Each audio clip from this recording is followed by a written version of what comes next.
Hello friends and welcome back for another episode of Indie Impressions. My name is Nick and today we're going to be checking out a game called Tunnel by developer Tom Cooper 3D. This is a first-person exploration experience, but one that definitely weighs heavily on the side of experience over traditional gameplay.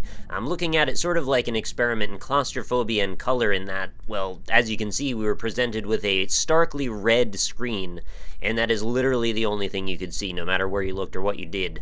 So the entirety of the gameplay here consists of us holding down the left mouse button, and that allows us to walk or move forward, but we don't have control over the player's individual movements for the most part. As far as I can tell, it seems like maybe you slightly way in the direction that you're moving the mouse in, but it mostly seems like just kind of pushes you ahead in one direction or another. So as you can see, we're going to be slowly moving our way from extremely hot color tonality down to very cool color tonality. And what that means as far as the gameplay experience is, well, it's almost a feeling of relief as we move from that really overbearing feeling to something much more relaxing and more settling and cooling and calming. So we're obviously making our way through a cave system of some kind here. I don't know exactly to what consequence or why we happen to be here in the first place, but I think that aids a lot in that feeling of claustrophobia as we move around. We don't know necessarily if we're ever getting out. We don't know if we'll ever find our way to a position where we even have a chance of figuring out context for what we're doing here, but we proceed onward. And that's sort of one of the things that I love about indie games in general, and the fact that we don't have like a general consistent set of rules that we have to operate within when it comes to things like this. You can look around, you can just take in the setting, and from that, you can just let your mind wander. And as to what rules we really have to follow here, that's entirely up to the developer. They can choose to make this narrative experience completely terminate with no resolution, or we can have an elaborate story that reveals itself after so long. It's not like we're really burdened by the whole, you paid $60 for this, you expect X and Y. And that's kind of why I love to spend so much time in this sort of realm of game exploration, looking for games like this or experiences like this, where we really have no idea what the rules are going to be or what might come of the rules that we're presented with here. So we found our way through a couple of varied mine shafts of different types here. They seem to have stalactites, stalagmites, and then that gave way to some what appears to be girders of some kind, perhaps, and now it looks like we're about to fall almost down this chasm. In fact, that might be exactly what we're doing. Oh, goodness. All right, so we're going to fall down here.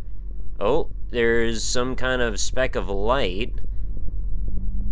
What's this? I can't really follow where... Oh, I think I just fell past it. All right, well, never mind then.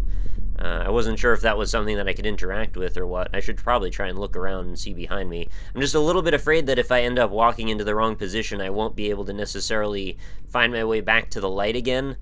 Oh, okay, so it's just sort of a bug that was hanging there on the wall. It's the only thing of a different color tonality that isn't red or blue. So that's kind of an interesting observation. So far, I haven't seen anything else anyway. But yeah, what I was saying is if I get stuck up against a wall in the wrong particular position, I might not be able to turn around in a way that finds me back to the light again, so that's a little bit scary, and that's a little bit claustrophobic as well. Oh, I can just walk right through these. Well, that says a little bit of something, doesn't it? Oh, or can I? What's going on here? Okay, I can. I was a little worried I got stuck in that slat for whatever reason. So we'll continue on. So that's the first impediment that I was wondering, hey, are we going to reach this and it's just going to stop us? And that's the end of the narrative. Like, oh, you're trapped. The end.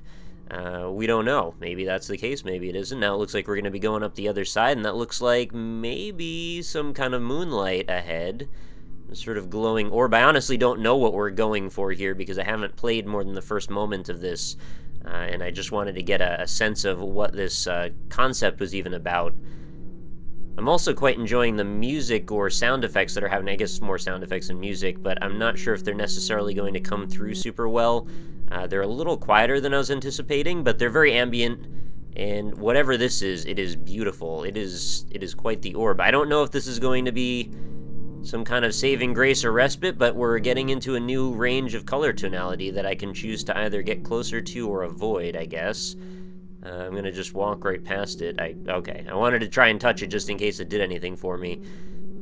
Ooh, that's a creepy sound it's making. Sort of a little gurgling and whirring sound at the same time, and probably the best I can do on description for it.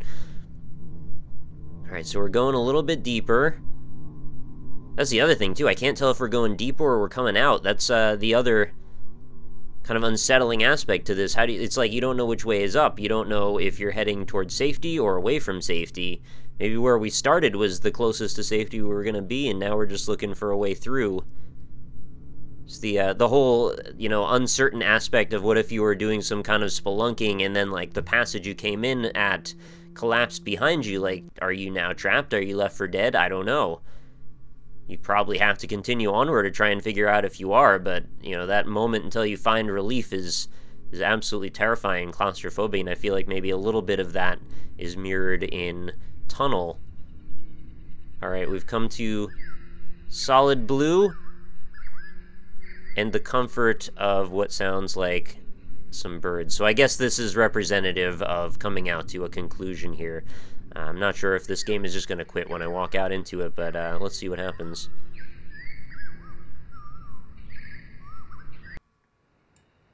Ah, there we go. Alright, Tunnel by Tom Cooper 2014. That was it.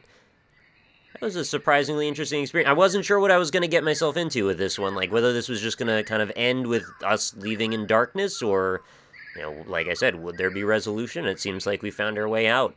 So that's the happy news, the good ending. It'd be kind of interesting if maybe there was a fork in the road, and at some point, if you make the wrong decision, you don't get this ending, and you end up getting deeper and deeper and can't get your way back out. I guess that would be a bit depressing, though, and this way at least the developer gets to control the tone of the reception. And again, I guess that still that same conclusion could have been reached if you just wander into a wall in the wrong way that you can't find your way around again.